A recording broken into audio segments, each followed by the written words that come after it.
So Bigg Boss Tamil season 8ന്റെ അപ്ഡേറ്റിലേക്ക് പോകാം. 14ാമത്തെ ആഴ്ചയിലെ എവിക്ഷൻ ഫിനാലെ വീക്കിന് തൊട്ടു മുമ്പുള്ള എവിക്ഷൻ ആണ്. അപ്പോൾ ആരായിരിക്കും പുറത്തേക്ക് പോകുന്ന അറിയാൻ പ്രേക്ഷകരെല്ലാം കാത്തിരിക്കുകയാണ്.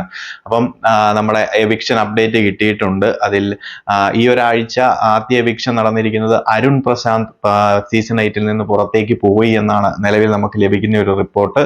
അപ്പം ഈ ഒരാഴ്ചയും 2 എവിക്ഷൻ ഉണ്ടെന്ന് തന്നെയാണ് അറിയാൻ സാധിക്കുന്നത്. അതുപോലെ തന്നെ ദീപക് എവിക്റ്റായി എന്ന് കേൾക്കുന്നുണ്ട്. അതൊരു ഒഫീഷ്യൽ അപ്ഡേറ്റ് കിട്ടിയതിന് ശേഷം ഞാൻ അറിയിക്കുന്നതായിരിക്കും. എന്താണെന്നുണ്ടെങ്കിലും അരുൺ പ്രശാന്ത് കൺഫേംഡ് ആയിട്ട് ഈ ഒരു വീക്കിൽ എവിക്റ്റ് ആയിട്ടുണ്ടെന്ന് തന്നെയാണ് അറിയുന്നത്. അതുപോലെ അടുത്തൊരു എവിക്ഷൻ, രണ്ടാമതൊരു എവിക്ഷൻ മെയിൽ കണ്ടസ്റ്റന്റ് തന്നെയാണെന്ന് അറിയുന്നത്.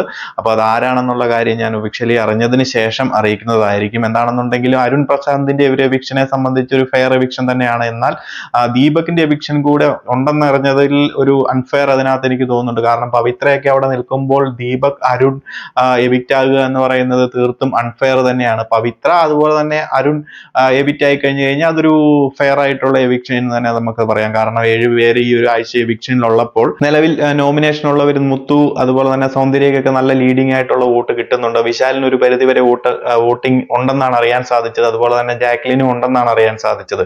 അപ്പം പിന്നീട് വരുന്ന ദീപക് അതുപോലെ തന്നെ അരുൺ, പവിത്ര എന്നിവരൊക്കെയാണ്. അപ്പൊ പവിത്രക്കൊക്കെ എങ്ങനെ നോക്കിക്കഴിഞ്ഞു കഴിഞ്ഞാൽ അൺഒഫീഷ്യലും ഈ പറയുന്ന വോട്ടിംഗ് ഒന്നുമില്ല, ഫാൻ ബേസും കാണാനില്ല. അപ്പം പവിത്രയൊക്കെ എന്തിനാണ് സേവ് ചെയ്ത് ബിഗ് ബോസ് അരുണയൊക്കെ എവിക്റ്റ് ആക്കിയെന്ന് അറിയത്തില്ല. ഇൻ കേസ് അരുണെ എവിക്റ്റ് ആക്കിയാൽ പോലും ദീപക് എവിക്റ്റ് ആക്കിക്കൊണ്ട് പവിത്ര സേവ് ചെയ്തിരിക്കുന്നത് എന്തിനാണെന്ന് അറിയത്തില്ല. ഒരു മണി ബോക്സ് എടുപ്പിക്കാൻ വേണ്ടി മാത്രം സേവ് ആക്കിയതാണോ എങ്ങനെയാണെന്നുണ്ടെങ്കിൽ പോലും അതൊരു അൺഫെയർ എവിക്ഷൻ ആയിട്ടാണ് എനിക്ക് തോന്നുന്നത്. കാരണം പവിത്ര അവിടെ നിൽക്കുമ്പോൾ ദീപക്കും അരുണും പുറത്തേക്ക് പോകുന്നത് വളരെ അൺഫെയർ ആയിട്ടുള്ള ഒരു എവിക്ഷൻ ആണ്. അതുപോലെ തന്നെ ജാക്ലിൻ അവിടെ നിൽക്കുന്നു. അതുപോലെ തന്നെ സൗന്ദര്യ PR-ന്റെ അടിസ്ഥാനത്തിലാണെന്നുണ്ടെങ്കിൽ ഇവർക്കൊക്കെ വോട്ടുണ്ട്, നടക്കട്ടെ.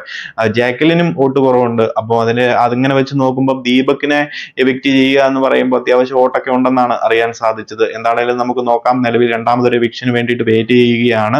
അപ്പം ഉടനെ തന്നെ അതിന്റെ ഒരു അപ്ഡേറ്റുകൾ കൂടെ കിട്ടും. എന്തായാലും 14ാമത്തെ ആഴ്ച Arun Prashanth Bigg Boss Tamil season 8 വിട പറഞ്ഞിരിക്കുകയാണ്.